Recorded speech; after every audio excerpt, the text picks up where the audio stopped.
Welcome to the Undrafted Free Agents Football Podcast, the football podcast with way more Zog championships than any of the 26 draft class combined. I'm Merp. We've got Richard on the line. We've got Jake here somewhere. Gus is around. Welcome back. We're in our post-draft show, and the draft was honestly amazing. It was like highly entertaining, and I got to ask you guys. So we've talked before about how I'm not really into college football, and so I've never really understood or never really known the players coming out of the draft. And for me, the draft was just kind of like ho-hum, right? Like I would tune in, especially recently, because the Giants always had like high picks for the last few years. This was the first time where I was paying attention, because we decided we'd do like the pre-draft show for the podcast, and we put that together. So I did some research. I did some legwork. I figured out who these players are. And watching the draft this time around, I was like so entertained. It was nonstop action. I was excited about the players that were drafted. It was totally interesting watching the intrigue. Is this typical? Is it always this entertaining? Did I just happen to find it on like an up year, or is this actually like a down year in terms of how much fun and interesting the draft is? No, I think it's pretty consistently like that. Each year has its like own theme. Remember a couple of years ago where like just the first 3 picks were quarterbacks, and it was quarterback heavy, and then other years there were no quarterbacks. This year there weren't a ton of quarterbacks. I think each year just has its own theme, and when you're invested in the players and you know like their backstory and where they're coming from, it definitely adds to it. I had fun with this year's draft. I thought there was a lot of suspense. Like it just seems like every single year we know who's going to go first overall, but then after that we had no idea. And right. In previous years you could have telegraphed the first like 3 picks. This year we knew number 1, and then we had no idea. Yeah, I felt like the first 5 picks especially was totally unpredictable. You know, after actually even pick 2, like from from the time the Jets were on the clock, which by the way, like the rate at which these teams were on the clock and then off the clock was because I have tuned in, even though I haven't been as invested, and my interest waned. It was fast. Every time a pick was up, the pick was in. I remember the times when like teams like took the whole clock to make their picks, or even like missed their chance. I've watched those drafts. This time it seemed like every time a team's logo came up, the words "pick is in" was next to it. Yeah. I have a crazy stat to help back that up. Yeah. Okay, you want to hear it? So Roger Goodell's first NFL draft was 2007. Okay? This most recent draft was 2 hours and 53 minutes. Do you want to guess how long his first NFL draft, first round, took? How long? 4 hours. 4 hours? Jake, you want to take a guess? I was going to go for, I'll say 4.5 hours. 6 hours and 8 minutes. Holy. First round. 15 minutes for each pick. This year it was 8. We all love football. We do. 6 hours is insane. I that means if they started at 6 o'clock, which would be early, the last pick was like midnight. That's wild. That's too long. That's crazy. Long. Our good buddy who works with us, he's a Niners fan. Yes. And he had a great text message in our chain. And I'll try to give it without the expletives, but he said like, these guys made me stay up all night just to trade out of the first round. I can't imagine if it was like the 15-minute days, what that investment would have been like.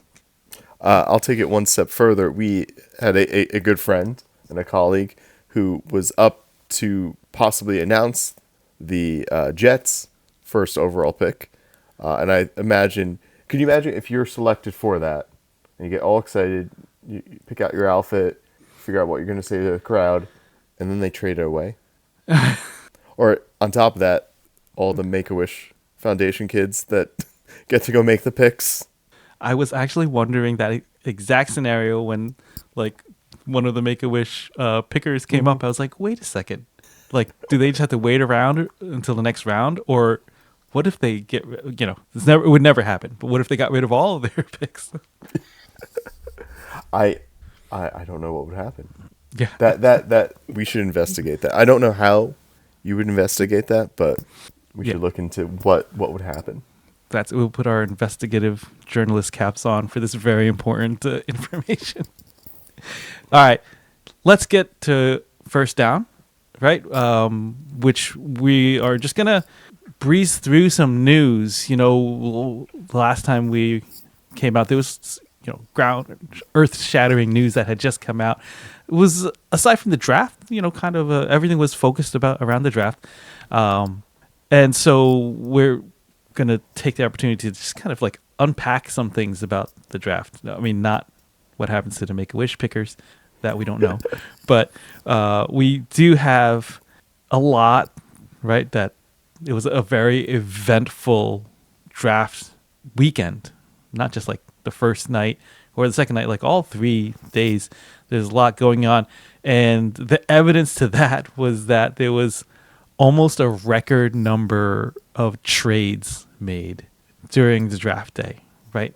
We're gonna double check this, but according to our numbers, we're gonna say 41 trades, which seems like a lot of GM work.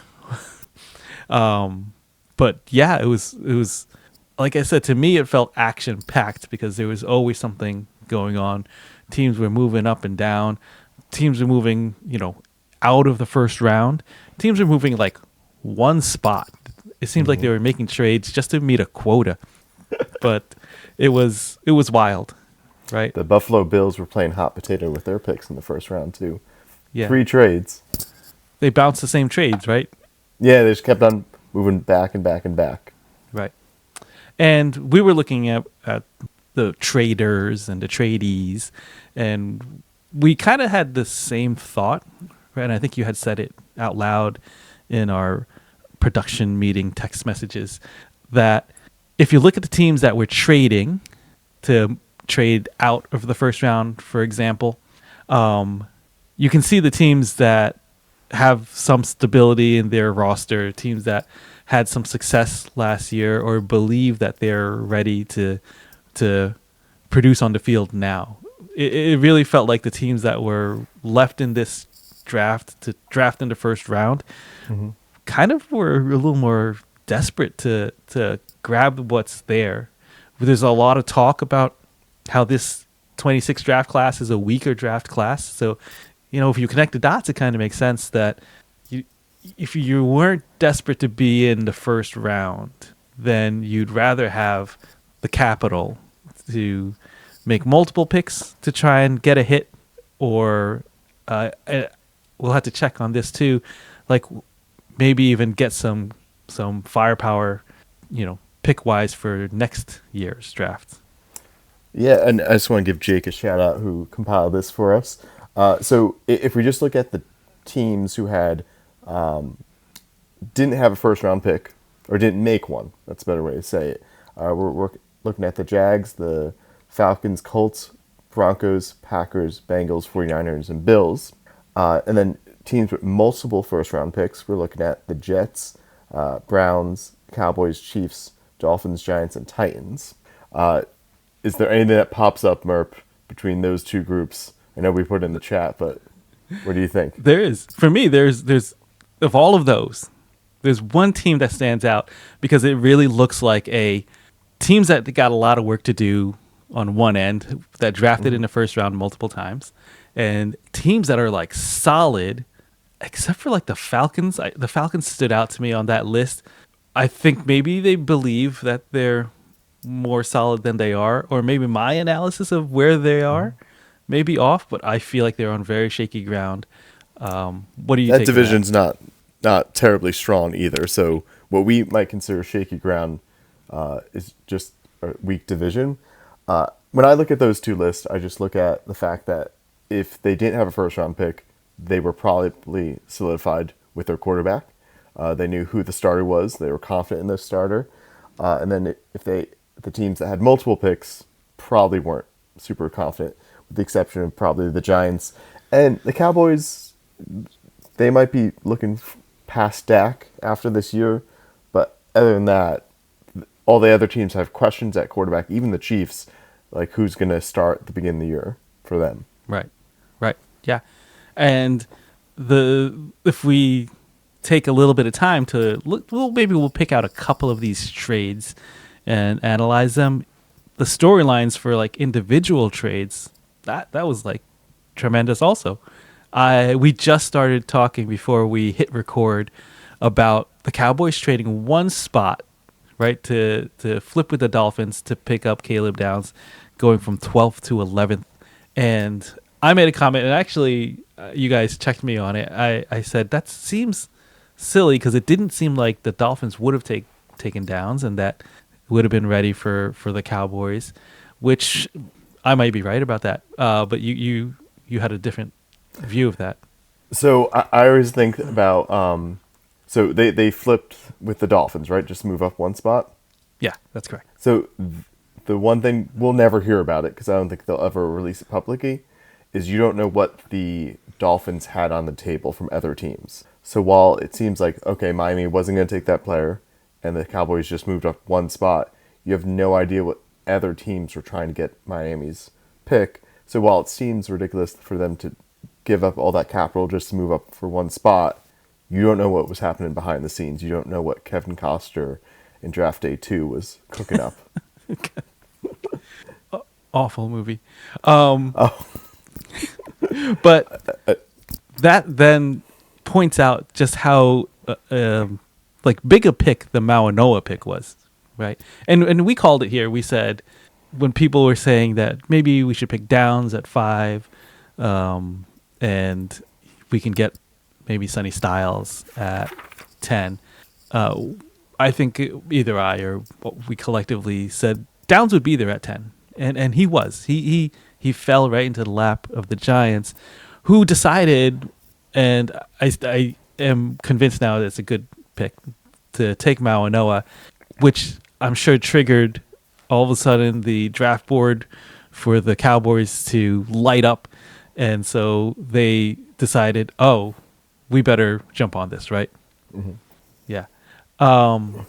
Another trade, the one just before it, if we could, we'll look at that real quickly. The Chiefs trading up from 9 to 6, from 9 to 6, Zach, right? Yeah. And then they pick up the cornerback. What's his name? Mansour Delane? Yes. Is that right? Mm-hmm. And I feel like that would have, the Mansour Delane would have fallen to them at 9. And what they gave up was a little richer than what the Cowboys gave up to move up that one spot. And these picks... What do you think of the trade overall? Overall, I think it was unnecessary. I think it was a bad move. I think they could have gotten Mansour Delane or some other... Well, I mean, at 9, they would have gotten Caleb Downs. Mm-hmm. Not the cornerback they need, but secondary that would help. Right? I don't really understand it. I know they traded McDuffie away in the offseason. So essentially what they got back from that was a first, a fifth, a sixth, and the 7th. But then to trade up, they swapped first, they gave up a third and a fifth. So it seems like you gave up more to get an unproven rookie when you could have just, I don't know, done everything you could to try to keep McDuffie. Right. And the only counter to that is like contracts are at play, the cap money. But what they gave up, right? A third round pick is not nothing. A third round pick could be everything, right? Mm-hmm. And even a fifth round pick, you can find productive players, star players even, out of a fifth round pick. If nothing else, a special teams support, right, or quality backup. I mean, a third round pick, I think, is huge to make this move, and I didn't think they needed to. We didn't see a run on cornerbacks. There were some, Mansour Delane is probably the best healthy cornerback in the draft, but no, I don't know that any others flew off the board after Mansour Delane. And yeah, I don't know. Were there any others, Jake, that came out of the first Out of round? the first round, there were. So out of the first round, we also had Chris Johnson, who went to the Dolphins, and I believe was that the only other first rounder? I think it was. So only one other in the first round. Uh, I think the Chiefs may have traded up because the Saints were a potential taker for Mansour Deline, and maybe they saw that gap as big enough that they wanted to just secure him. But I do agree with you. Giving up a third rounder based on the idea that the Saints might take Delane seems a little rich. I don't hate the move, but I'm not on board with it. And Saints came up a lot in trade talks. They were like possible trade partners for the 2 pick, for the 5 pick. I mean, Saints fans, I hear they're very happy with their quarterback. I think it makes me feel like they're desperate to like win now because Yeah. they've Well, got all this action going on around them. those quarterbacks on rookie deals. That's the key. That's When you the can secret spread sauce. all the other money elsewhere. That's right. All right, any other big news we should be touching on before we move away from first down? No? All right. So, Oh, yeah, wait, I mean, it's... Oh, go ahead. I did have one. It did.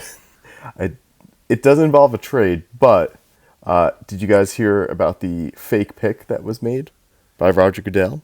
No? No. No. So, in the middle of the first round, Goodell had to make a fake pick for the upcoming Hulu series, The Land, that talks about it's another NFL show about Cleveland. So they made a fake first overall selection in front of the entire crowd to get their reaction and film it. This happens more than you think.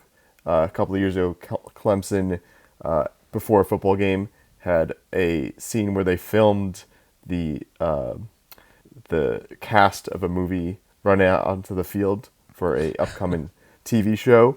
I just think it's always funny though that whenever the NFL or TV wants to do a show about the draft, it always involves the Browns. You ever notice that? Draft day, this show coming off the land.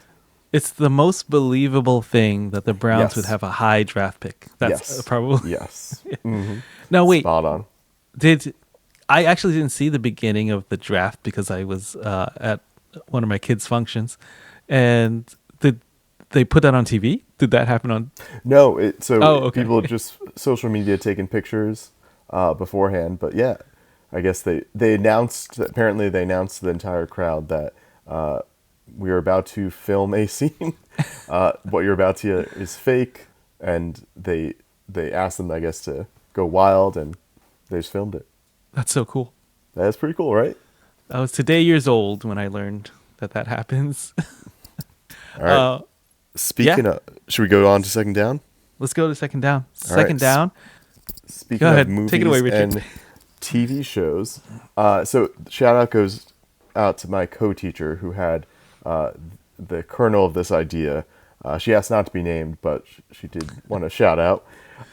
So we were talking about the draft before one of our classes, and I was explaining how it worked, and she said, why do they call the player beforehand to tell them that they're going to be selected and then announce it? I said, that's a really good question. And she's like, yeah, they should just announce it and the player finds out in real time. So I took that and I came up with this idea. I want to get your reaction, Jake and Nahum. They should do it Oscar style. So to bring you up to speed, so Oscars, we'll just take Best Actor, for instance. There's 5 nominees. They'll say the nominees and then announce the winner. So what if for this upcoming draft in 2027, before they announce the pick, they call 5 players and say, hey, it's possible that we'll just say the New York Jets are going to take you first overall. So you don't know who it's going to be. So they get live cameras on all 5 draft prospects.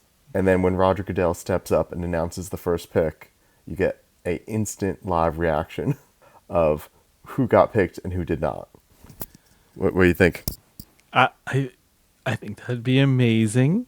Like, I'm imagining in my head that actually, you know how they have them in the green rooms and they're there with their families, Yeah. and that's actually a really nice moment. So that's probably why they do that. But what if they like got them out and there's like special seating in the front? Yes. You know how the actual Oscars, Like the Oscar, like yeah, and they're like seated there. They just pick the 5 most likely players and seat Yeah. them there next to each other, Mm-hmm. and then we get to see the, you know, that fake clap when they don't win. They're like, yes. "Ah." How about you, Jake? What do you think? The first thing that comes to mind for me is players that know they're going to get picked at the back end of the first round, which means you're going to a good playoff contending team. But then, let me paint the picture. The Miami Dolphins trade up for you, and you're one of 5 nominees at the end of the first round. You thought you were Yes. going to go to the Rams. You thought you might get drafted by the Seahawks. You thought you might go to the Patriots, and they were going to be the piece they had to try and get to that Super Bowl. And you go to the Miami Dolphins, and you have to sign a 4-year contract. And that, Yes. just imagining the moments that would come out of that, I know you mentioned Yeah. earlier the 6-hour 2007 NFL draft. We might be breaking that record with this, but I think it's worth it. I Yes. really do. So, when I came up with this, the one counter I had in my mind was, to your point, Jake. If it like we'll just take the Jets because it's always the Jets. Imagine you're like a quarterback, and you get drafted by the Jets, and you have this instant reaction of SHIT, or like they have to bleep everything out. Like you get live reactions where like if they call you beforehand, you can just step to the side, compose yourself, and then come back on. But the live instant reaction, the regret would just be. I think it'd be great. They should pilot it next year on like the 3rd day, Yeah. something like that, Just or just once. like try for one pick. Just once. Like, we see all kinds of emotion out of these players when they're picked. To this time around, it seems like players were like so emotional and, you know, opening to sharing that with everyone. Just once, I want someone to get picked by the Jets or the Browns and like trash the green room. Just, like, Drop an F-bomb. this is not what I signed up for. This is not- I think that'd be amazing. The meme that we sent around in the chat of the Bad Bunny face Yeah. when you've trained your entire life, and then you see your cell phone, a number from New Jersey pops up. Yes. It must be some kind of media training because they all look so grateful to be picked. Like Bailey, if he wasn't picked by the Jets, he'd get picked by someone in the top 5. He could show us how disappointed he was. He could have. There was, I forget who it was. There was the one first rounder who, you know how they have that long hallway where they place the hat there and you're supposed to try it on, and then they actually had like the players were like go and touch the symbol of the team that draft. The one guy, I forget who it was, just walked past the hat. I think it was Ruben Bain. I don't think he was too happy. So I'm not doing that. That was it. Yes, he did not care about the hat. That's it. That's who it was. I missed that moment. Where'd he go? The Bucks? Yeah, the That's Bucks. Yeah. That's not bad. That's not bad. All right, but I think we should try it out next year. We'll pilot it. Absolute cinema. Here's my my absolute need to happen if we do that. If that happens, then Roger Goodell has to come up with a whole bunch of skits that are like cultural commentary skits like they do at the Oscars. Like a whole stand-up bit for hosting. Oh, like a monologue? Yeah, like a monologue. And don't they have like honestly, I don't watch the Oscars, but don't they have like entertainment between the picks or something? Like Oh, well, yeah, like they'll do like They the do, like, best skits, pictures. right? Yeah, skits and like musical performances. Right. Okay. So I'm not totally off. Yes, we need to see Roger Goodell put together a whole bunch of those if this is going to happen. Yeah. Well, thank you for sharing that with us, Richard. This is what makes the Undrafted Free Agent so special. A whole bunch of listeners just tried to skip through this part of the podcast. What Thank other you. podcast is going to present pure nonsense and think it's the greatest idea ever? Yeah, 99.9% pure. Okay, so then let's move on. We'll get to third down. Third down, we've got our local teams making big waves in the draft. A total of 5 picks out of the Jets and the Giants. So we're gonna do a little analysis, a little unpacking. We're gonna figure out how they did. Spoiler: they both did well. Honestly, I think that's fair. Yeah. yeah. I mean, we'll start with the Jets. You want to start with the Giants? No, let's go. Let's go Jets. We'll go Jets, right? They picked first. They picked before. Yeah, they picked before the Giants, and they ended up the day with 3 first-round picks, which is, that in and of itself has to be pretty good, right? To work yourself into the position where you can take 3 first-round players from a draft. It doesn't say anything about the picks they made necessarily, but it seems like they came out pretty good. The first-round pick overall, most analysts feel that Bailey was like a no-fail pick, right? Yeah, the most pro-ready. The most pro-ready. Yeah. And the big decision was between Bailey and Reese, and the juxtaposition for them was who's ready now and who's got to develop. Yeah, who has the higher ceiling? Who's the higher Most ceiling? agreed that Reese had the higher ceiling. Right. And then from there, I can't even actually at this point remember where did they go for their next couple of picks. They did some moving with that, right? They swapped with the Cowboys. Mm-hmm. Am I wrong? I think it was the Cowboys. Yeah, Let me 'cause look they at my traded list up for Omar Cooper Jr., wide receiver Okay. from Indiana, and then their second first round pick. I'm terrible at names. I'll try my best. Kenyon Sadiq. Jake's giving me the Right. thumbs up. I'm so proud of myself. The for that tight one. end. Okay, Yes. I remembered that. That stood out in my mind. It stood out in my mind because, again, you look at these things in 2 ways. In a vacuum, I think he's the first tight end off the board, so best tight end in the class. But then throughout the whole thing, it's in the back of your mind. I'm sure if you're a Jets fan, if you're not a Jets fan, any casual NFL watcher is thinking, who's going to throw this guy the ball? I mean, we've got Geno Smith back there. We haven't solved any of the biggest problem with the Jets right now. Fields. Is Fields still on the roster? I'm looking at Jake in my thing. He's no longer on the roster. Okay, where is he Let's see. right now? I think It's a if you random question. gave the Jets truth serum, I think they're really upset that Ty Simpson wasn't available later in the first round. Later in the first round. Yeah. A lot of people talked about them going through their 2 picks and then the trying to trade back into the end of the first round to get Simpson. That didn't happen. That didn't have to happen because he was probably off the board by then. Someone tell me what were the places for the 3 Jets picks? So I'm blanking right now. I'm going to default to Jake for that. I know, obviously, Bailey was second. Sadiq was 16 and Omar Cooper was 30th. Okay, so yeah, Ty Simpson was already like off Thanks, the board. Jake. Justin Fields Surprising. is a Chief now. Thanks, Jake. Yeah. So I think you get 3 first round picks. The picks were good. They were good in a vacuum. On think in this a vacuum, team, yes. I there's a little bit to question, but the consensus is that the Jets did well with their draft.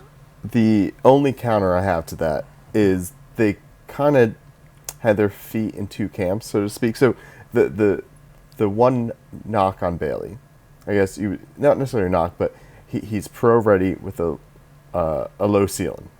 So I know we had talked about in the last episode how you need a proven commodity. Well, the one knock against Sadiq was he's going to need time to develop.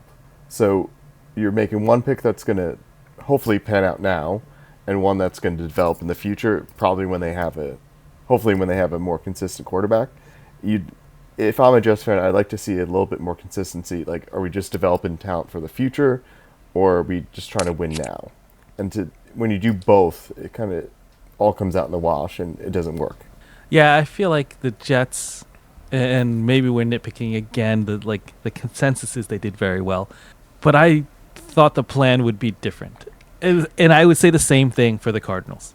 Like, I thought the plan would be different. I know the Cardinals were shopping their pick. I hope the Jets were too. I would have found a way to find a partner, maybe the Saints, who were looking to get a pass rushing edge, and trade down, trade out, gather some ammunition for next draft class, because it really seems like that's where we're looking for our real answer, right, to the 27 draft. But you're right. It felt like they made the picks. They made picks that looked like they're adding pieces to a team that's working to win now. They weren't picking backups, right? They weren't picking players that could help support the team. So, yeah, we'll see. It really said to me that they really believe in Geno Smith, like they in their hearts believe it, or they're really committed to the tank. Like they are ready for it. I wish I brought this up earlier, but my one theory about why there are so many trades is I think so many teams were willing to trade back just banking on next year's draft class being so loaded. And I know that's the case when it comes to the quarterbacks. I don't think outside the Raiders, and we'll see what happens with Ty Simpson and the Rams, but like any team that needs a quarterback was willing to trade back and just think, okay, I'll just stockpile picks for next year's draft, hoping to get one of these guys. Yeah, and I really thought that'd be the Jets. I thought that with multiple first-round picks, they would be able to drop one out of the first round and get some capital next year that they could use to be flexible, to be able to move up if they wanted to try and get their guy at whatever spot they ended up in. But they did not. They added a first-round pick in this draft class, which that goes to show, what we were saying before. It seemed like the teams that were not in a good place were the ones picking in the first round. Yeah. Throughout. Not even like top 10, just like all throughout. Because everyone who had the luxury dropped out, right? Any other final thoughts on the Jets draft? No. Can I give one thing on the Jets? Oh. Yeah, let's hear it, Jake. They went with quarterback in the 4th round. They actually traded up a little bit to get him. I might be butchering his name. Cade Klubnik, one of the two. From Clemson. From Clemson, the entire Clemson team had their draft stock plummet over last season. They were terrible. They were so disappointing. You saw that throughout first-round players too. I think that was just a smart pick to make. If I'm the Jets general manager and I'm going into this season, you don't have your quarterback. Why not take a guy like that in the 4th round? I don't hate the idea of going with like a Ty Simpson if he would have been there in the 2nd. He wasn't, so we don't have to talk about that. Take a shot on a guy, play him over Geno Smith for a bit of the year. I don't think you're going to miss Geno too much. Give him a chance. Maybe he shows something. Worst case, he doesn't, and next year you're going quarterback.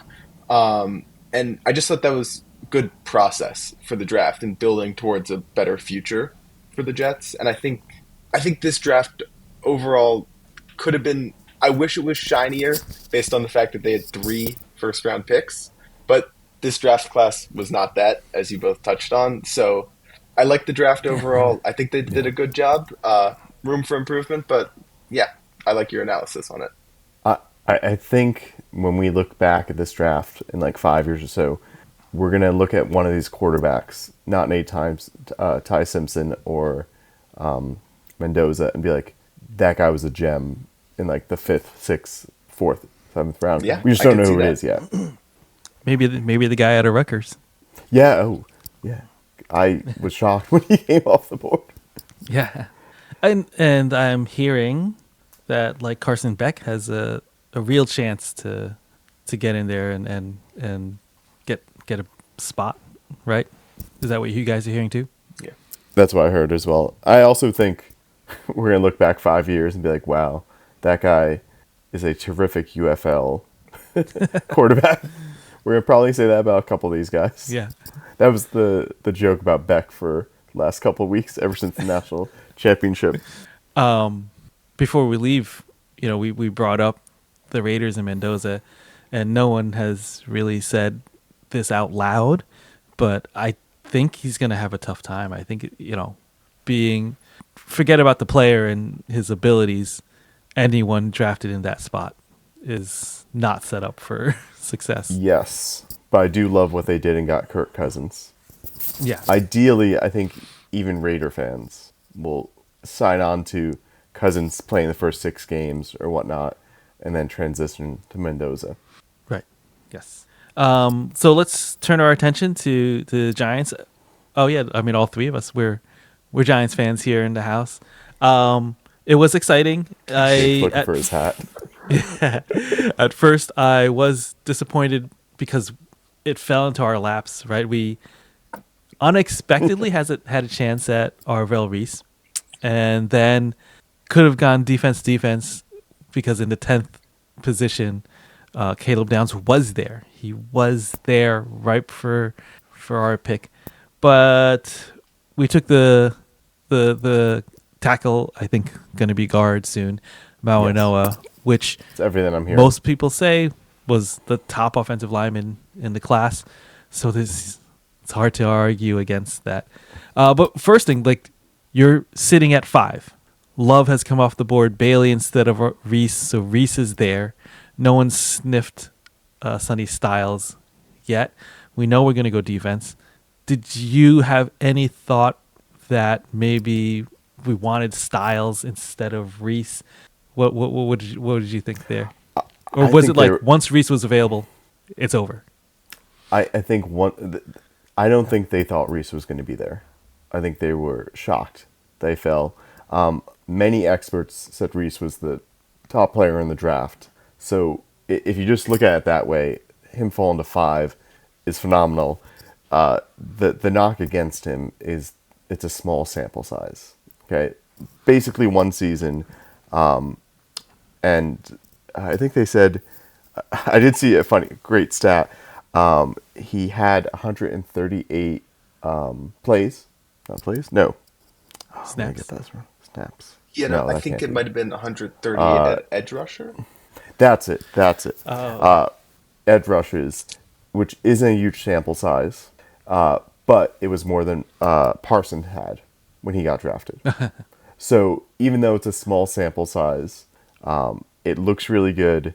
You would have liked more experience, but I think they were just shocked that he was there at 5. Yeah. And, despite those numbers, for, setting up on the edge, the tape that I got to see, and I didn't watch any of this live. I don't watch college football. I should. It looked like he's really good off the ball linebacker. Mm-hmm. That's what they say. That's how they're going to use him. With that in mind, it seems like a brilliant pick. Edge rush is not something the Giants need right now.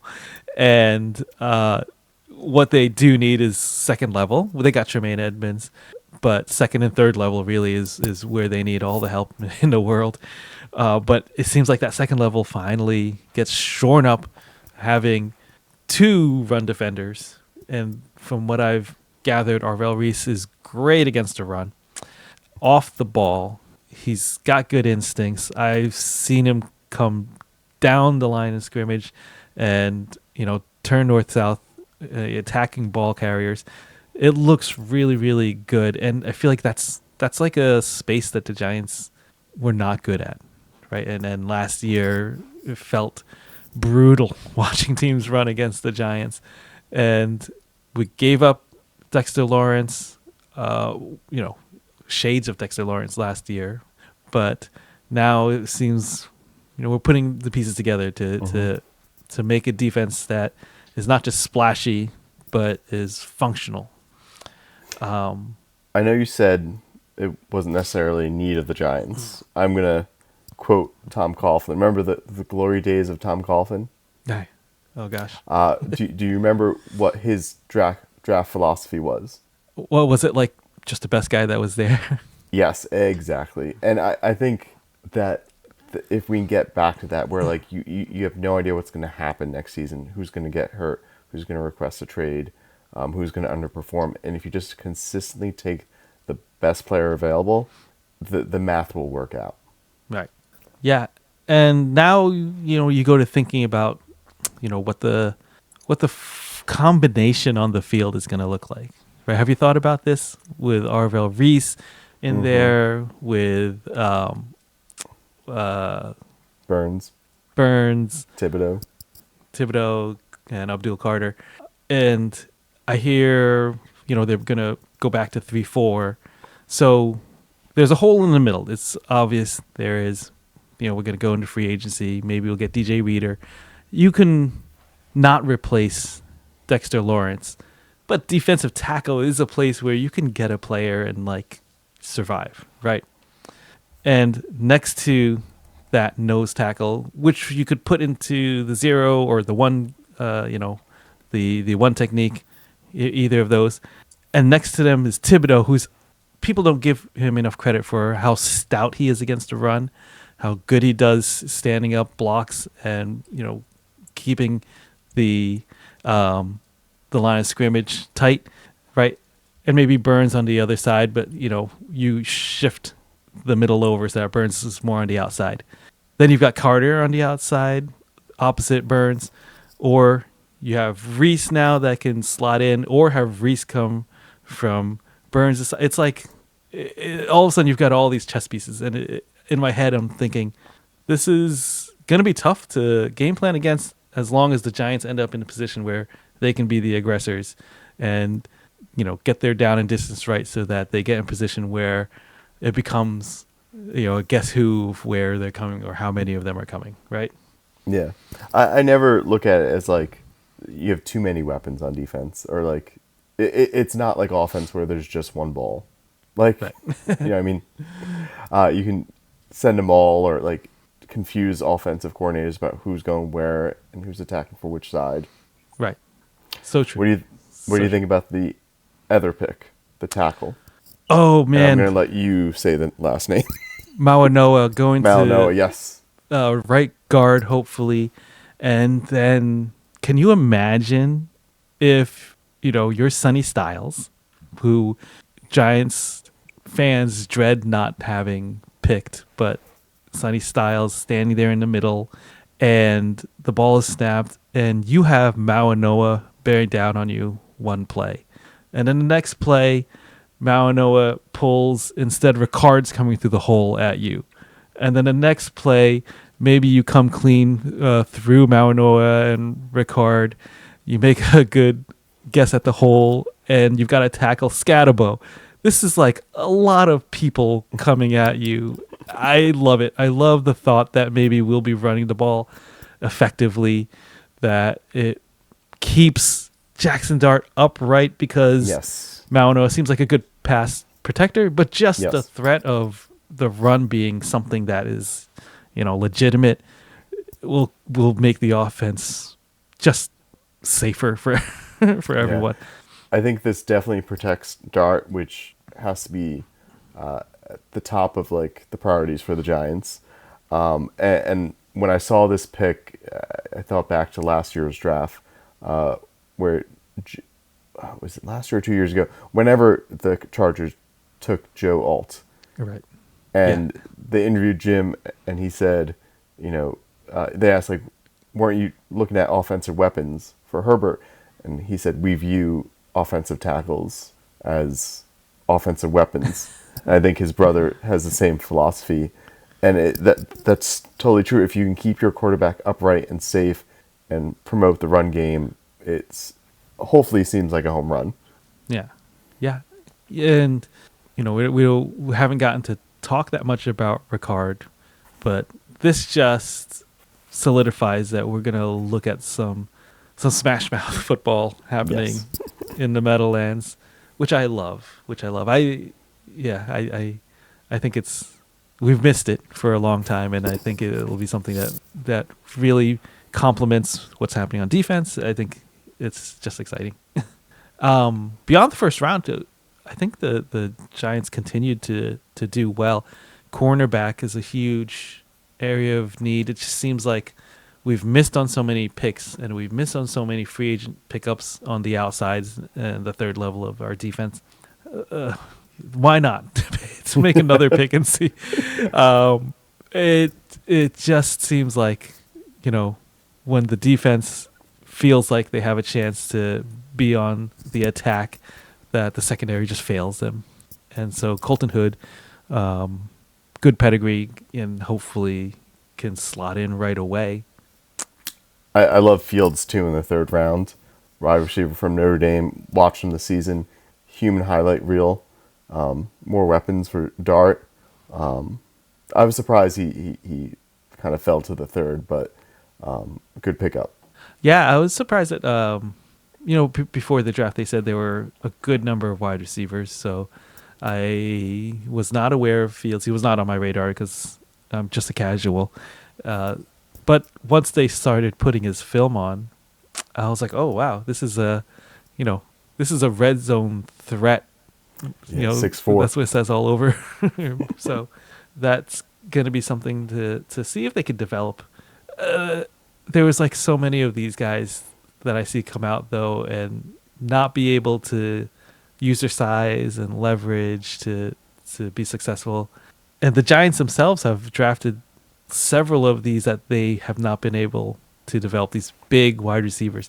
I don't know if you remember the name Ramses Barden. Do you remember Ramses Barden? Oh, I immediately went to Tony, but no. Ramses Barden, he was probably 6'5", 6'6". He was a huge receiver. And then there were two that actually ended up being great receivers in the NFL that people don't realize the Giants drafted. And I'm going to show my age with these names. But they were bigger guys, red zone threats. And one of them was probably a Hall of Famer. But they did not stick with the Giants. We could not get it to work. Actually, before I say their names, let's see if you guys can guess. I'm talking bigger receivers. Okay. And we're just going all the way back to the probably like early 2000s to now. There were two guys different. They were both from different eras. I see the wheels spinning in Jake's head. Yeah. Right now. Say the question one more time. So two big wide receivers. They were big guys that the Giants drafted, could not develop, really didn't have a place in our lineup, and moved on to other teams. One of them, I will say, is a multiple Super Bowl winner and possibly could end up in a Hall of Fame. Maybe not. And the other was a major contributor in another team, possibly may have gone to a Super Bowl or won a Super Bowl. I don't think I got it. No, okay, I'll see. end it here. So, Christian McCaffrey's dad, Ed McCaffrey. right? Oh, Ed McCaffrey was drafted by the Giants. He played for the Giants for a little bit, and they just couldn't get him to stick. If you're familiar with his career, he had a fantastic career in Denver, won some Super Bowls. he was on that the back-to-back years. Yeah, he was. He was a great third down receiver. Obviously, great in the red zone because of his size. And he was with the Giants first. He was our guy. We never did it for him. The next guy was, this is for like the real OG old heads Giants fans, but Joe Jurevicius. He was drafted by the Giants. If you don't know that name, he was on the Bucs for a while and did really well with the Bucs while they were kind of like a playoff threatening team, but not super. But all in all, I think the Giants had a really good draft. We're Giants fans, but I do feel like you could see kind of a cohesive plan happening, and I'm buying into this whole like Harbaugh aura. 100%. I feel like all of a sudden decisions make sense. Going Mawanoa over Downs hurt at first, but then you're like, oh yeah, I see it. All the way down to our last pick, the linebacker out of BYU.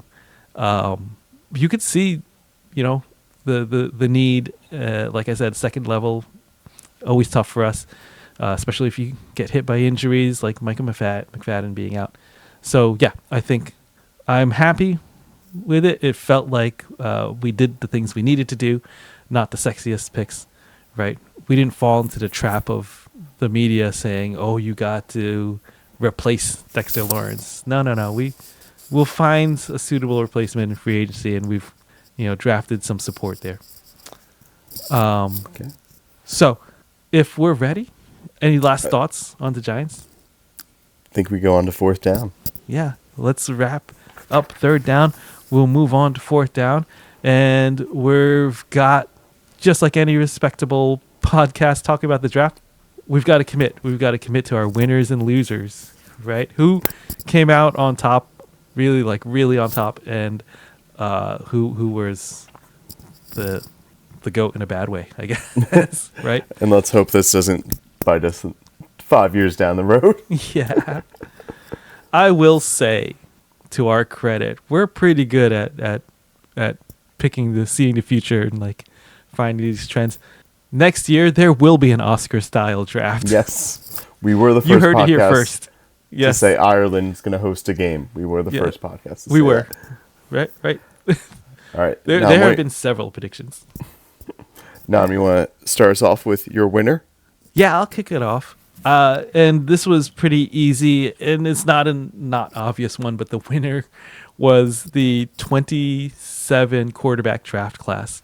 Yes. The draft class next year, it's a crapshoot. These, kids coming out, and you don't know who's going to be good ultimately, but the entire NFL has bought in. All the scouts and GMs, they have bought in to the fact that if you need a quarterback, you should be looking to next year's draft class.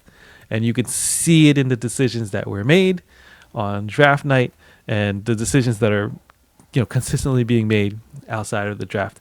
Everyone is getting ready. Teams bailed on the first round of this draft. Teams, once, the two quarterbacks that were drafted in the first round were gone, everyone was like, "Yep, that is it. Not going to waste any more of our stuff digging any deeper. We'll either use a cheap pick or just hold out." And as we go through the season, I think we'll see some tanking, right? Because yes. I really think that the belief is there that these guys next year are the ones to turn franchises around. So, Nam, I have a challenge for you. Since you always say college football's not your thing, I'm going to give you the 3 highest rated prospects in quarterback for next year. Pick one and just follow that team. Okay? Okay. All right. So, Ohio State, Jake's favorite school, as we know. Julian Sain is currently... It goes back and forth between him and Arch, but most people agree it's Julian. Dante Moore out of Oregon, who saw that he was going to be the second overall pick going to the Jets and decided to stay another year in Oregon. And then Arch Manning out of Texas. So you want me to follow one of these guys? Yes, but follow the team. This way you get to know college football. I will commit to the Arch circus. Okay. My love for Eli, I don't own jerseys. Like, I never bought into wearing someone's jersey that wasn't my own. And I have an Eli Manning jersey, and I love it. Like, he's the one player that I'm like, this guy's, he's worth, emulating. Worth the investment. Worth the investment, yeah. And I've seen Dante Moore, actually. I've seen tape on him. I think his throwing motion is ugly. I don't like the way he rips the ball. I hope that gets fixed, but who am I to say? All right, I'm going to go with my winner in the same vein about the 2027 NFL draft class, or the quarterback specifically. I think the big winner last night was Russell Wilson, a veteran quarterback who's still a free agent, I think you saw a lot of teams once Ty Simpson and I mean we know Mendoza was going to be off the board instantly, but once Ty went, all the other teams decided to either use a later draft pick or just wait until next year. So I'm sure Russell Wilson's phone was ringing about teams just needing a bridge quarterback, just to get him to 2027 where they can take one of those guys. If you had to predict right now where he's going to go, where do you think? Let's ride. That's right. I actually think that the Steelers could do the funniest thing ever. I was thinking the same thing. They could do the funniest thing Just ever. do it. And, everyone's expecting after the fallout from the draft Yes. that, maybe the connection to Rodgers is stronger than we think. But what if the day one starter ends up being the return of Russ to the Steelers? I think that's so funny on two levels. One, he's been gone for one season, so that's hilarious. But the second, imagine how funny it would be if Aaron Rodgers comes back from his darkness retreat. And it's like, I'm ready to come back to Pittsburgh. Let's do this again. And they're like, oh no, you obviously didn't have Wi-Fi in the darkness retreat because we picked up Wilson. Good luck, and it's been fun. Gosh, I didn't even think about Russell Wilson. Like, where, what is his place in the world right now? That's gonna be a crazy thing to watch throughout the rest of the offseason. Once they get to that point where I guess we're there where like the veterans can be signed, because it's not going to affect the compensatory picks, right? Am I right about that? So are we ready for that to happen? So yeah, I guess in the next week or so, you would hope for his sake you'll see his name in the papers. But what if you don't? Like, what happens to his career if, all these teams have committed to playing out the string with who they have or some other free agent quarterback? Does he go UFL? Does he go UFL? And No. he has some he has some yellow jacket question marks that are around him right now. Last couple of years rightfully have or really hurt unrightfully that. so. Yeah, so like does this hurt that? So interesting thing to bring up. I think that's a great pick for possibly a winner. Definitely his situation improved. How about you, Jake? Who's your winner? I'm going to get to my winner in a second. Real quick, I want to say, I looked at the NFC East. I think every team, Giants, Eagles, Cowboys, and Washington, all had great drafts. Not even good. I think they all really had great drafts. Unfortunately, they all play each other twice a year. So having a great draft is awesome. But unfortunately, six of your matchups next year just got a lot harder. So unfortunately, that disqualified them for being my winner. Overall, I think a team's draft class we're going to look back at, let's say 4 or 5 years from now, and say, wow, this really built the foundation of the team, is the Browns. They didn't make flashy picks necessarily. They had 4 picks, though. Actually, let's say they had 5 picks in the first 3 rounds. They had 2 round 1s, 2 round 2s, and a round 3. I think all of them, across the board, it was just consistency. They took players who I personally believe are going to be good NFL players.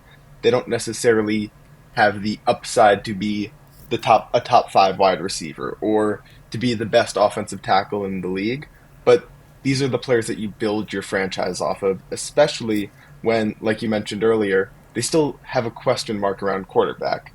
I think it's going to be Shedeur going into next season, but I don't think Browns fans necessarily want that to be their franchise guy. So I also think it was just good trading on their part. Us as Giants fans, we had to give up quite a bit to get Malachi Fields, who the Browns had the pick that we traded for. They kind of robbed us. I'm not gonna lie. I'm not mad at it because I like the pick, but they got their value off of it. They got a pick next year, I believe, which, as we mentioned, not bad to have picks next year. And they just did well across the board. I think it really, for such a terrible franchise, unfortunately. Like you were saying, they get all the movies because of how bad they are. I think they might stop getting movies soon, and I think it could be because of this draft. So you think Kevin Costner's plan I think it finally worked did. out? Jake, have It's you the seen that worst. movie? I can't watch it. Oh Like, yeah, it's as somebody who's on TikTok and Instagram a lot, movies and like clips from movies fly into my feed. I get once every 3 months, I get some clip from that, and I just have to scroll by it before I get mad and have to comment on it. I can't watch those. It's I I I love the part where he just keeps on fixating like no one went to his birthday party. No one went to his birthday party as a reason not to take a guy first it's overall. ridiculous. So to move on to the losers, do you guys want me to start with the loser? All right. I think Yeah, that's take it fine. away. I think there's a few teams that didn't kill it. I think the Dolphins had 2 first round picks and didn't do a great job capitalizing on them. But I think they had some good picks later. The team that I think did the worst job was the Arizona Cardinals. Um, it Good it pick. makes me mad how they drafted. They didn't. I'm gonna double check this live because I need to make sure of this. All right, I am correct. They didn't make a single trade. In a draft that was full of trades, they didn't make one. They stuck with where they were picking. They didn't move up to get anyone. They didn't not like where they were and move down and get some value out of it. It was they didn't have a good draft process. And on top of all of that, running back, especially a top running back like Jeremiah Love, and this is Hmm. not a hit on him at all. I think we're going to be looking a few years in the future back on this. I think 3 of the top 5 running backs are without a doubt going to be Bijan and Gibbs, which we have solidified now. And if I had to pick a name to be right next to those, it would be Jeremiah Love. I think he's going to be great. Let me read you the running backs who have gone top 10 overall in the past. There's only been, let's go in the past like 8 years. So we have Jeremiah Love this year, Genti last year. Genti, I think, is actually going to pan out well because the Raiders, I think, are moving in a good Hmm. direction. Bijan. Bijan is great. I'm not saying it's a bad pick. I'm just saying, is that really the position that elevates a bad team? I like, and you look at Genti last year, even it's like you drafted an amazing running back. Who's gonna block for him? What are you doing there? Hmm. And then the one, and I think this is the main comparison to focus on for Jeremiah Love, and I know we feel the pain of it. Saquon Barkley in 2018, Yeah, that this yeah. just Hmm. screams that to me. The Giants were in no place to take on a talent at a position like running back. We did not have an offensive line built up. We did not have an identity as a team going forward, and it killed us. Saquon gave us wins each year that only kept us in this cycle of being bad, though, because we weren't able to get a top Yeah. player. We ended up picking, I think, sixth in 2019, and that's where we took Daniel Jones. And I don't want to talk about where that put us as a franchise. I just think Yeah. this is where you stall out, and I just really don't like it from the Cardinals. Jake, I'm gonna take the stall out reference and take it one step further. The best analogy I heard about the Cardinals taking Love was it's like redoing the upholstery in your car that doesn't have an Exactly. engine. It's a luxury pick where they have so many holes elsewhere, and the only counter I've heard to it is the Cardinals have to sell tickets, and like Yep. Love is going to sell tickets, and Yeah. that Yeah, might I have been the loved reason, watching Jake. Barkley, but And it we didn't help. Yeah. It was yeah. not what we should have done. No. No, no. We did an analysis before the draft on how these like rookie contracts work out, and that really makes it clear how much money the Cardinals were leaving on the table. Right, like they basically end up paying when they could have gotten like a coupon for like a buy one get one free on a Yes. player. Right, Hmm. if they picked a tackle, if they picked a edge rusher, there weren't any quarterbacks, sure, but one of these other positions where the cost to the salary cap is at a premium, then they're saving so much. They're preparing their opportunities for roster building. Instead, they went with probably the most expensive at the spot pick that you could possibly make. And yeah, that's a great pick for a loser. And Jake, what you were saying about the lack of movement, like not trading around, it really felt like they were asleep at the wheel when everyone else was putting some plan in play, right?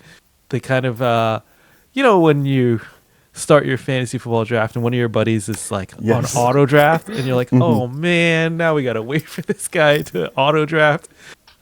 I think the Cardinals actually hit the auto draft button. Yeah. We're not that far away from using AI to draft it. Maybe they did it. Murph, they didn't pay. if If they did AI, they didn't pay for the paid model. Yes, they got the free one. Murph, do you want to go next, or you want me to go? Yeah, sure. I'll hit it next. I'm gonna pick a team. Maybe the losers are really like the players out of all of this. Just a roster in general, but the Rams, right? Yeah. The Rams picked Ty Simpson, and I think they got 12th. Give me a head nod if it was the 12th. No, what spot was that? 13th. 13th, the 13th spot, right? Pretty high on the day, higher than people thought he would go, sure, but also to a team that really should be preparing to win now. There are like levels to kind of how awry this went. They have Matthew Stafford for I don't know how long. They have a team that was really pushing in the playoffs. Bad break maybe here or there, but they really could have made some noise. If they find some pieces in this draft that help now, your outlook on their 26-27 season really lifts. But no, they didn't get any weapons. They didn't get any defensive help. They got a backup quarterback. Now, this is a win now team, right? Do we all agree? Yeah. The Matthew Stafford, MVP caliber player. We need to maximize the time we have with him. So picking a quarterback makes no sense because in order to win now, this is what the NFL needs. To make it to the playoffs, to be successful, you need 2 quarterbacks. Right, Rich? Yeah, we've always said it. We said it is not a luxury. You need 2 quarterbacks. And if you're going to have a second quarterback, you don't want that to be your developing rookie, right? Yeah. Look at Mac Jones. Look at Flacco and Gardner Minshew. Got some you want a player that's been around and seen it all and can step in and nab a win for you while your starter is out. And the Rams will not have that in Ty Simpson. Even if he was like a Mendoza level, you'd think like, oh yeah, they're gonna groom him for. But I think, have seen the reports that Ty Simpson needs time to develop. Okay, so there's that. So now we're going in. We're minus a potential weapon we could have had, right, for this season, and now we have a backup quarterback that, if our aging, battered star quarterback, he has to miss some time. We're throwing this kid to the wolves. And add to that last year they also picked a quarterback in, I would say, the 4th round. Is that where Stetson Bennett came in? Right? I think right around the 4th round. Now, a 4th round pick is not a giveaway.